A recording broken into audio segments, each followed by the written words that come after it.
Apalagi dia mengaklaim dirinya adalah keturunan Rasulullah. Lah Rasulullah waktu itu dilahirkan di mana? Di Mekah. Ya, dan dia berjuang di Madinah. Mati juga di Madinah. Kok lari di sini? Ini ada apa? Maksudnya perlu dipertanyakan.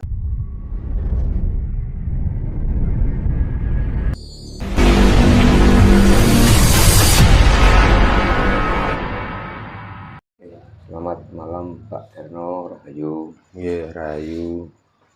Ini Pak, untuk mengawali pertemuan pada malam hari ini, sekarang kan lagi viral terkait perseteruan antara Rhoma Irama dengan Habib Bahar Smith Pak, terkait DNA, tes DNA. Dan sebelumnya Habib Bahar Smith itu kan sudah berkuar-kuar, intinya menantang semua pihak untuk beliau itu siap dites DNA biar orang-orang tahu kalau beliau itu keturunan asli Rasulullah. Nah, sekarang sudah rame-rame dari netizen, dari masyarakat itu menantang balik beliau gitu. Sampai terjadi perseteruan dengan Rhoma Irama. Nah, kadang saya berpikir Pak, terus kalau misalkan sampai terjadi tes DNA, terus DNA siapa yang mau dijadikan sampel? Terus untungnya apa beliau? Nah, monggo Pak untuk dijelenterakan Pak Herno. Iya, selamat malam. Tetap untuk saudara-saudara kita dimanapun berada selalu sehat dan diberikan kesehatan, murah rezeki. Untuk semua keluarga diberikan ketentraman lahir dan batin. Salam Rahayu, Rahayu, Rahayu Sagung Terhati. Memang kalau dibilang zamannya sebenarnya bukan zamannya, tapi orangnya ya. Orang saat ini itu kelihatannya masih sibuk dengan agama, tapi tidak sibuk dengan tentang tauhid atau ketuhanan. Jadi seolah-olah dengan menyatakan dirinya keturunan Rasulullah atau keturunan Nabi, bahwa itulah orang yang benar. Padahal kebenaran itu bukan dari keturunan, kebenaran dari perilaku Tuhan itu sendiri.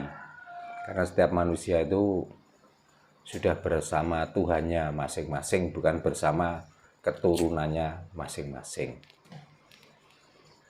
Terus kedua kalinya kalau mau atau nantang minta dites DNA dengan Rasulullah atau dikatakan Nabi Muhammad. Kalau memang Nabi Muhammad itu benar adanya, apalagi bisa dites DNA. Karena ribuan tahun yang lalu dan akan dites DNA dengan saat ini.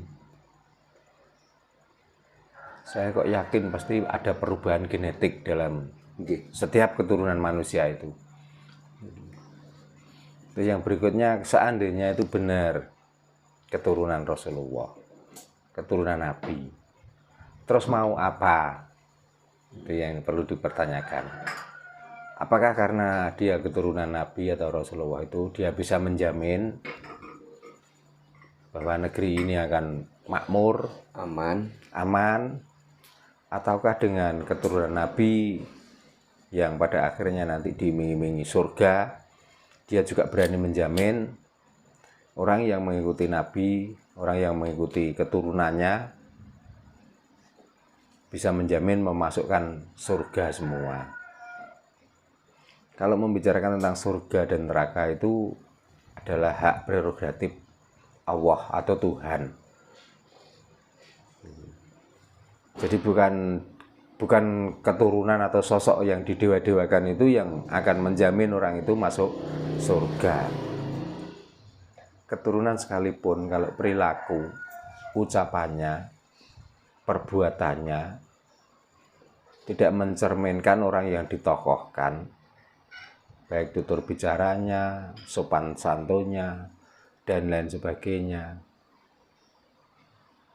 Saya yakin kok, apalagi yang dibicarakan tentang surga, saya kok tidak percaya sama sekali. Karena saya sendiri juga keturunan Nabi, sesuai dengan cerita di dalam agama Islam.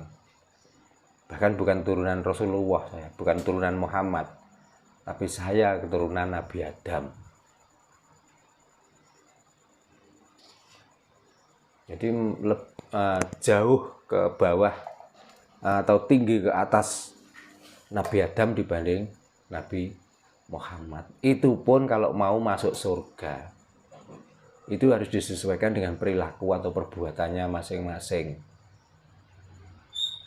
Jadi tidak ada jaminan orang baik, orang bisa masuk surga itu mengandalkan keturunannya. Makanya bagi orang yang ngeklaim dirinya adalah keturunan Nabi ini, keturunan wali ini, keturunan kasepuan ini, lalu dia ada jaminan bahwa orang itu adalah orang baik, orang itu adalah orang pilihan.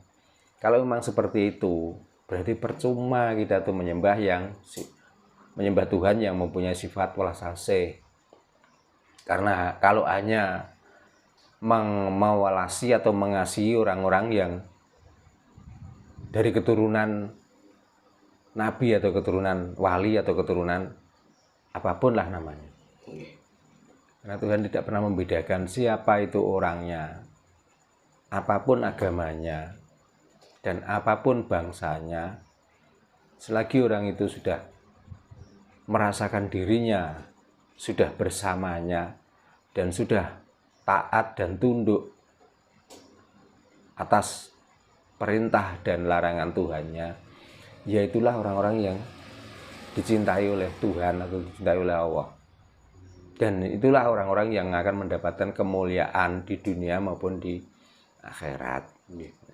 Apalagi sampai direwangi berseteru, direwangi adu argumen, dan lain sebagainya. Untuk apa?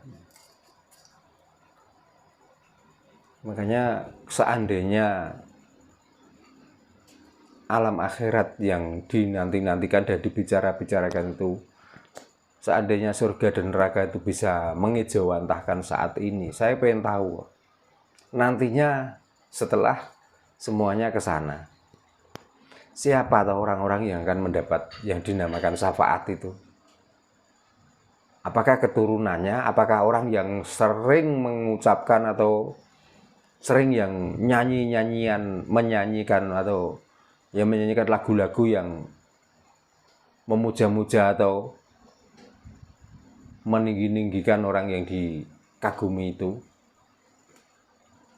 Di dalam agama Islam sudah jelas, orang yang di situ dianggap pendusta agama adalah orang-orang yang tidak pernah menghargai atau orang yang tidak pernah membantu pada fakir miskin. Yang kedua adalah orang-orang yang tidak pernah menghargai dan tidak pernah membantu pada yatim piatu. Maka walaupun orang itu beragama, walaupun orang itu sudah melaksanakan syariat tentang agama,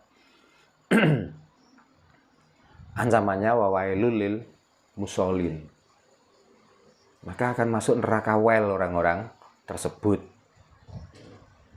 Karena sholatnya kental, ya, agamanya seolah-olah dia adalah yang paling benar, tapi dia tidak pernah memberi pada fakir miskin, bahkan dia itu mengharap belas kasihan dari fakir miskin.